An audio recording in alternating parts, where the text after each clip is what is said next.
안녕하세요. 지극히 사적인 책 읽기의 똑서입니다. 안녕하세요. 똑똑입니다. 네, 저희는 기독교의 발흥, 오늘은 6장과 7장을 같이 하겠습니다. 6장은 제가 간단하게 정리를 해봤는데요. 6장은 도시 제국의 기독교화를 정량적으로 한번 접근을 해서 해석을 해보려고 했어요. 질문 자체가 이거였습니다. 도시의 어떤 특성들이 기독교화에 유리하게 작용했을까? 로드니 스타크는 그게 궁금했던 거예요. 도대체 어떤 특성들이 기독교화에 유리하게 작용했을까? 그래서 자기 나름대로 네 가지를 기준으로 잡아서 정량적으로 해석을 하려고 했어요. 그 네 가지가 바로 도시의 규모, 그다음에 도시의 위치, 그다음에 디아스포라, 영지주의입니다. 이 네 가지를 기준으로 잡았는데, 제가 보기에는 그냥 한번 이거는 책을 읽어보셔야겠다라는 생각이 들었어요. 이 네 가지가 기독교 하에 얼마나 그 상관관계가 있었느냐는 개인적으로는 그렇게 음, 높다라고 생각이 안 들더라고요. 제 생각에는. 하지만 어, 로드니 스타크는 이 부분을 굉장히 뿌듯해했다는 거. 근데 결론만 간단하게 말씀을 드리면 기독교 운동은 그 소아시아의 그레코 로만 도시에서 가장 빠르게 발흥을 했고 그것을 지탱한 것은 매우 큰 디아스포라 유대인 공동체였다. 결론은 이렇게 나거든요. 그래서 아까 그 네 가지의 기준이 과연 이 결론을 도달하는데 얼마나 상관관계가 있는지 저는 잘 모르겠더라고요. 하지만 이 결론은 뻔하지만 로드니 스타크는 이 내용적인 측면보다 즉 결론보다도 통계적인 수치를 데이트한 것을 굉장히 뿌듯해했어요. 그게 학문적인 가치로 오히려 더 크다라고 생각을 했고요. 근데 저같이 이제 일반인 관점에서는 솔직히 그 기독교와의 상관관계에 아까 그 수치들이 확연하게 드러나 있지 않아서 이게 뭐지? 과연 이게 뭐 그렇게 상관관계가 높다라는 느낌은 못 받았고요. 그 방대한 데이터에 비해서 결론이 너무 허무했어요. 그래서 요 장의 결론만은 지난번에 3장에서 그 디아스포라가 있었기 때문에 기독교화가 됐다라는 그 결론이 그냥 도달한다라는 생각이 들더라고요. 제가 원래 저번 장부터 키워드를 꼽는다고 말을 했었잖아요. 네네. 근데 6장을 읽고 제가 진짜 고민을 좀 많이 했어요. 음, 키워드를 과연 어떤 걸 꼽을 수 있을까? 근데 제가 결국은 키워드를 못 찾았어요. 음, 그러니까 6장에서 말하고자 하는 것들은 결국 이제 도시화, 그러니까 도시에서 기독교가 빠르게 발행했다. 그 이야기인 거잖아요. 음, 이게 굉장히 어떻게 보면 일반적인 이야기거든요. 음, 도시라고 하는 것들은 결국 인구도 많고 많은 사람들이 모여드는 곳이고, 당연히 많은 사람들이 모여들면 변화의 속도가 빠를 수밖에 없죠. 그게 어, 비단 기독교뿐만이 아닐 거라는 생각이 들어요. 음, 근데 이 책에서는 이제 여러 가지 수치들이 좀 복잡하게 어떤 뭐 개수 같은 것들도 나오고 그 부분도 제가 좀 찾아보려고 했는데 저는 좀 이해가 어려운 음, 예, 그런 개수들이 나오는데 그러니까 그런 것들로 인해서 뭐 상관관계를 증명하려고 했던 부분은 뭐 이게 뭐, 이 학자들에게는 굉장한 발견일 수 있겠으나, 일반인인 저에게는 조금 이렇게 와닿지는 않았다. 음, 그래서 제가 6장에서도 막 고민을 하다가, 키워드는 못 찾았던 그런 장이고, 실은, 제가 어떤 느낌이 들었냐면, 6장, 7장을 읽으면서, 예, 뒤로 갈수록 약간, 기운이 빠진다? 음, 예, 왜냐하면 앞에서 말했던 내용을 약간 재탕하는 듯한 느낌이 들었어요. 제가 지금 할 7장도 조금 마찬가지이거든요. 7장에서는 로드니 스타크는 이 그레코로만 도시의 삶을 기독교가 더 잘 견뎌낼 수 있게 하는 새로운 문화를 형성해서 재활성화시켰다. 그러니까 이 당시의 삶이 굉장히 여러 가지 이유로 굉장히 힘들었다고 묘사를 하고 그 힘든 상황을 기독교가 굉장히 잘 대응을 했다. 이런 이야기들을 합니다. 이 장에서는 그 많은 도시들 중에 안디옥이라는 도시의 사례를 예를 들어서 이 도시의 특성에서 기독교가 어떻게 발행했는지 유추하는 방식으로 설명을 하는데 그 세 가지 도시의 특성을 이야기를 합니다. 첫 번째는 도시의 만성적 참상이에요. 그래서 안디옥이라는 도시는 굉장히 작은 면적에 많은 인구들이 밀집되어 살았다고 합니다. 당연히 인구가 많으니까 위생 문제가 발생했고 상수 공급 시설 과부하로 오염됐고 이 당시엔 또 이제 비누가 없었다. 그래서 이 다른 책에 나와 있는 내용을 보면 이 땀과 대소변이 썩는 냄새가 천지에 진동했다고 합니다. 그러니까 상수 공급 시설도 과부하됐고 하수도 시설도 제대로 없었기 때문에 여러 가지 오물들을 그냥 막 버리면서 더욱더 습도가 오염이 되었었던 것 같아요. 그래서 기생충과 벌레가 발생했고 감염병이 굉장히 성행을 한 거죠.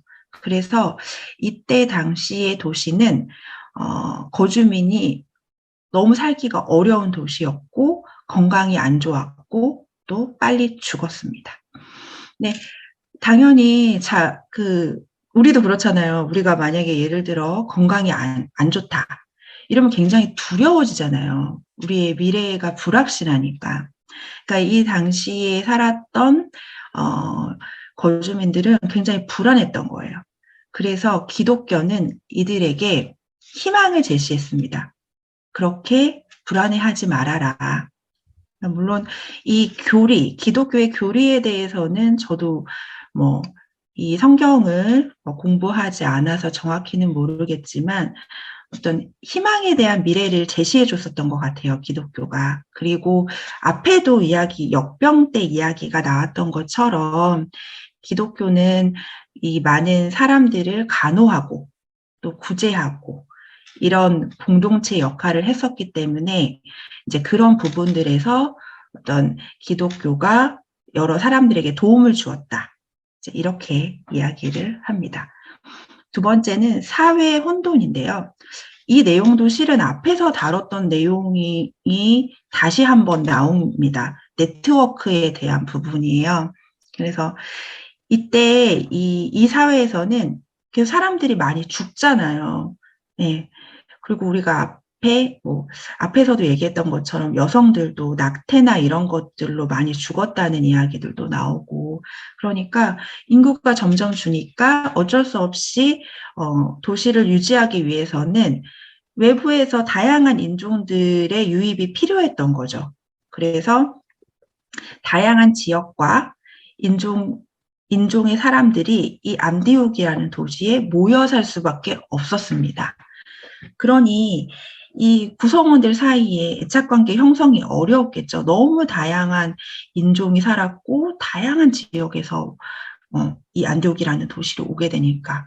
그러니까 범죄율이 증가했던 거예요. 그래서 이 도시 자체가 굉장히 살기가 무서운 도시가 돼버린 거죠. 그래서 자기 마음대로 막 행동하고 이 도덕이라는 것도 이 비슷한 사람들이 모여야지 제대로 형성이 된다고 말을 하고 있거든요. 그래서 여기서 기독교는 이런 되게 보면 거주민들이 공포를 느끼는 그런 무서운 사회에서 애착관계를 제공해주는 문화를 형성하면서 대응했다고 합니다. 그리고 세 번째는 자연재해와 사회적 재난이에요.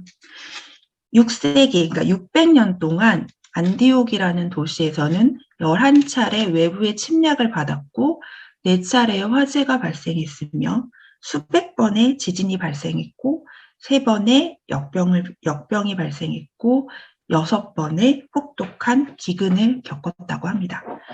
그러니까 시민들은 너무 비참하고 위험했고 공포에 빠지고 절망감을 느끼며 사회에는 증오가 만연한 도시였습니다. 여기서 또 기독교는 서로 사랑하라는, 서로 사랑하라는 이런 교리와 함께 사람들을 결속시켰고, 또한 이런 결속이 도시를 재활성화시킬 수 있는 새로운 토대가 되었습니다. 그래서 결론은 뭐 이런 혼란적인 상황 속에서 결국 기독교는 새로운 유형의 사회적 관계를 제시했고, 그리고 이런 사람들이 공포와 되게 무질서에 어려웠던 상황 속에서 기민한 대응력을 갖췄기 때문에 빠르게 전파될 수 있었습니다. 그래서 제가 7장의 키워드는 대응이라고 잡아봤어요. 그러니까 이게 지금 사회도 마찬가지고, 지금도 굉장히, 물론 이제 여기서 뭐 불행하다 뭐 이런 것들은 되게 주관적 관념이긴 하지만, 항상 우리 사회라는 것은 변화가 빠르게 일어나고 있잖아요. 지금도 마찬가지고. 근데 그런 변화들에 어떤 지역에서는 굉장히 고립되어 있을 수 있고, 또 어떤 지역에서는 빠르게 대응해서 변화에 발맞춰 나갈 수가 있겠죠.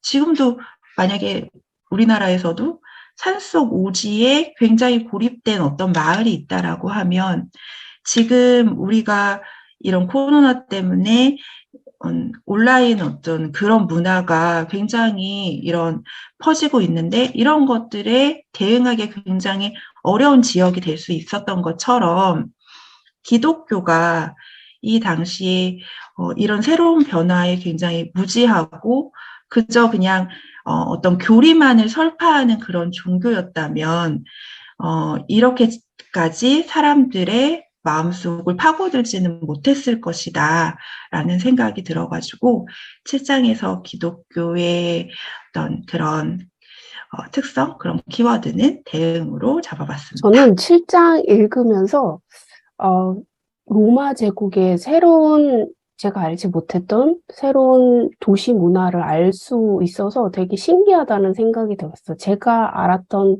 로마 시대의 도시는 되게 약간의 문화적으로는 고급 문화이고, 정치적으로도 약간의 좀 수준이 있다라는 고정관념이 있었나 봐요. 그런데 제가 알던 그런 관념에서 로마 제국이 지배하던 도시가 이렇게 아비규환이었다니 이런 생각이 들면서 새로운 걸 또 알게 돼서 좋았던 부분이 있습니다.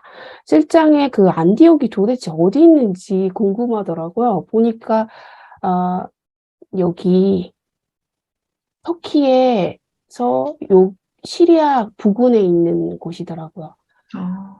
그러니까 지금 아까 제가 6장에서 소아시아에서 시작된 기독교화 도시 운동이 서쪽으로 유럽 쪽으로 진행이 됐다라고 말씀을 드렸는데, 그럴 수밖에 없었던 게 이 예루살렘이 여기 있으니까 이쪽으로 이 근방에 있는 도시들이 더 기독교화가 빨랐고, 왜냐하면 이 예루살렘에서 유대인들, 디아스포라가 형성이 더 빨리 됐을 수밖에 없으니까 이쪽이 기독교화가 빨랐다라고 하더라고요.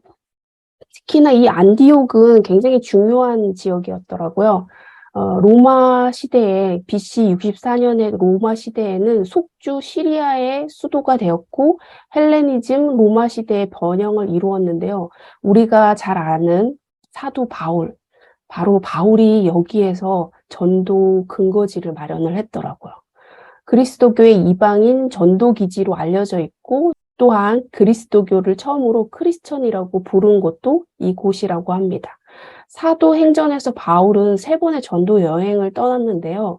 이 수리아 인디옥에서 출발해서 다시 인디옥으로 돌아오는 과정이었어요. 즉 수리아 인디옥은 사도 바울의 베이스 캠프였던 거예요. 그만큼 중요한 곳이었고요. 아까 말씀하셨던 안디옥의 아비규환이라고 말씀하셨던 부분을 보면서 왜 이렇게까지 이런 도시에서 사람들이 살았을까라고 보면, 로마가 일부러 다시 무너졌던 걸 사람들을 모아가지고 다시 도시를 만들고 또 만들고 하는 과정이 있었더라고요.